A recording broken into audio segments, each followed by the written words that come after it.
lang po tayong onting reminders. Unang-una po sa lahat po ng ating mga SSS pensioners, no? Huwag niyo pong kalimutan mag-comply sa ACOP, no? O yung tinatawag po nating Annual Confirmation of Pensioners para po makasiguro po tayo taon-taon buwan-buwan po kayong makatanggap ng inyong pensyon sa SSS. So ang compliance po niyan, no, pwede po through corporate email address, no, ipapadala nyo po yung inyong duly accomplished na ACOP compliance form, yung inyong photo po ng pensioner, no, kung saan po hawak nyo yung latest sa dyaryo, o gawin nyo pong background kagaya nito nasa likuran ko, yung mga latest sa TV program na naka-indicate po yung kasalukuyang petsa. So ipadadala nyo lamang po yan sa corporate email address ng ating pong mga SSS branches. So para ho doon sa kumpletong detalye, no, ng mga corporate email address ng ating pong mga SSS branches, bisitahin nyo lamang po yung ating pong SSS website,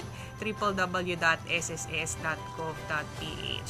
At isa pa pong reminder, no, dahil July na naman po, no, yung ating pong contribution payment deadline, no, lalo na po sa ating mga self-employed at mga voluntary members, no, yung ating pong second quarter, yung from April to June, pwede nyo po pong bayaran yung inyong contributions hanggang end of July.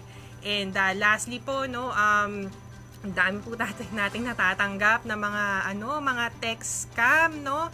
Ang dami nilang sinasabi na kesyo mag-e-expire daw yung inyong SSS contribution na naihulog. Ayan, makikita nyo sa ating screen yung mga sample text messages. No? May nakalagay pa na link, no? At i-click nyo daw yan. Nako, wag kayong magpapaniwala sa mga yan. Ang malalaman nyo po kung legit yung text message ng SSS ay kung yung mismong sender ay SSS mismo, nakalagay yon, no? Tapos hindi din kami naglalagay ng anumang link, no?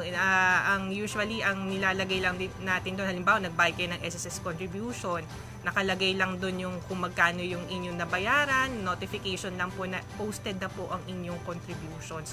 So ganun lamang po kasimple. So talagang maging mapanuri din po kayo doon sa mga natatanggap nyo na text messages mula sa SSS.